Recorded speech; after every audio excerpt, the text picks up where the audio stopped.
हे वड्या उकडेपर्यंत आपण इकडे भाजीला फोडणी देऊन घेऊ. त्यासाठी घेणार आहे मी 2 पळ्या तेल घेणार आहे. आता तेल गरम झालेलं आहे, त्याच्यामध्ये टाकणार आहे थोडेसे जिरे. जिरे थोडेसे लालसर झाले की टाकायचं लसण थोडासा. लसण तळला की त्याच्यात टाकायचं ही अद्रक लसणाची पेस्ट घेतलेली मी थोडीशी.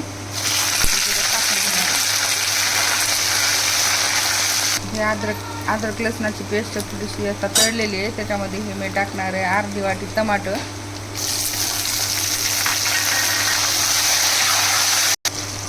चांगलं याला पाणी सुटेपर्यंत असं टमाटर तळून घ्यायचं मध्ये.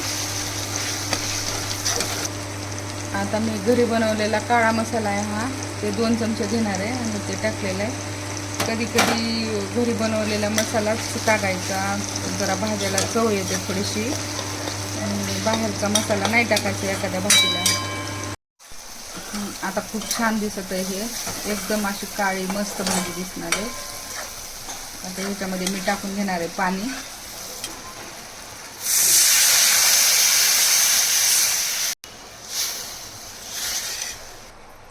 आता ही भाजी शिजेपर्यंत आपण आता हे वड्या जे उकडून घेतलेले आहेत त्यांना घेणार आहोत आपण कट करून.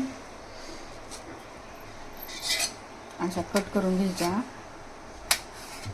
अशा एकदम छान लहान मुलांना अशाच खायला दिल्या तरी छान लागतात, आपणही अशाच खाल्ल्या तरी छान लागतात.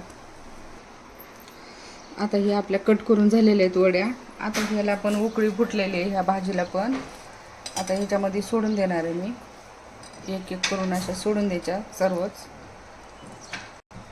याच्यात टाकायचं थोडंसं चवीपुरतं मीठ आणि थोडीशी कट केलेली कोथिंबीर. एकदा चांगला हलवून घ्यायचं आणि हे चांगलं थोडंसं घट्ट होईपर्यंत शिजवून घ्यायचं. ही आपली भाजी आता तयार झालेली आहे. तुम्ही एकदा नक्की ट्राय करा.